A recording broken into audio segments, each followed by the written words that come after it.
Il est écrit, je suis vivant, dit le Seigneur, tout genou fléchira devant moi, et toute langue donnera gloire à Dieu. Romains 14, 11.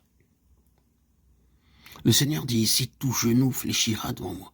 Tout genou, c'est-à-dire les genoux français, japonais, chinois, hindous, russes, espagnols, et tous les autres genoux.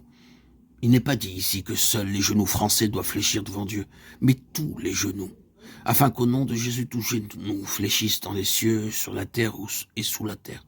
Philippiens 2,10. À cause de cela, je fléchis les genoux devant le Père. Éphésiens 3,14. Et les 4 êtres vivants disaient Amen. Et les vieillards se prosternèrent et adorèrent. Apocalypse 5,14. Ainsi, vous pouvez voir qu'il s'agisse de l'Ancien ou du Nouveau Testament, qu'il s'agisse de rois, de prophètes, de sacrificateurs, d'hommes ou de femmes du peuple, tout le monde est trouvé à genoux pour prier. Ce n'est pas une question de légalisme, mais d'attitude devant Dieu. Dieu lui-même dit, si je suis Père, où est l'honneur qui m'est dû? Nous honorons bien des hommes, pourquoi pas notre Dieu?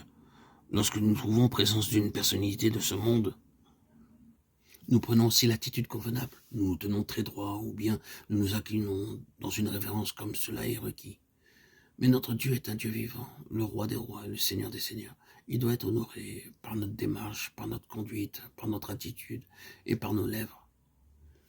Dans l'armée, chaque fois qu'un soldat rencontre un officier, il est tenu de le saluer, même s'il rencontre cet officier une centaine de fois par jour. Et chaque fois qu'il passe devant un officier, il faut qu'il se tienne droit et le salue. Le Seigneur Jésus est bien supérieur à tous les rois de la terre. Il est un roi céleste. Il est le roi des rois. Il est digne que tout genou fléchisse devant lui. C'est pourquoi nous l'honorons en nous agenouillant devant lui, tel que l'Écriture nous l'enseigne. Ainsi donc, n'ayez pas honte de vous agenouiller devant lui à tout moment.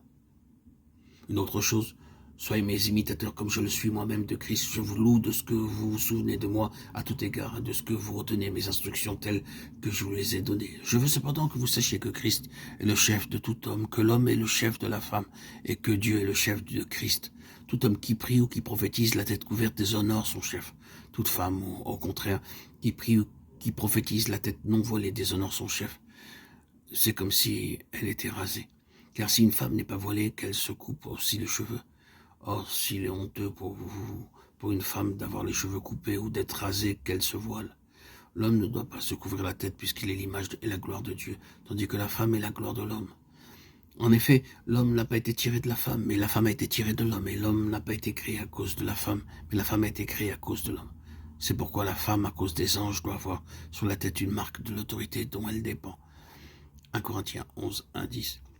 Ainsi, tout comme nous nous agenouillons pour prier afin d'honorer le Seigneur Jésus comme roi des rois, nous trouvons dans ce texte une deuxième manière d'honorer le Seigneur Jésus-Christ comme Seigneur des seigneurs. Il est dit en effet que les hommes doivent honorer le Seigneur, la tête découverte, tandis que les femmes l'honorent en se couvrant la tête.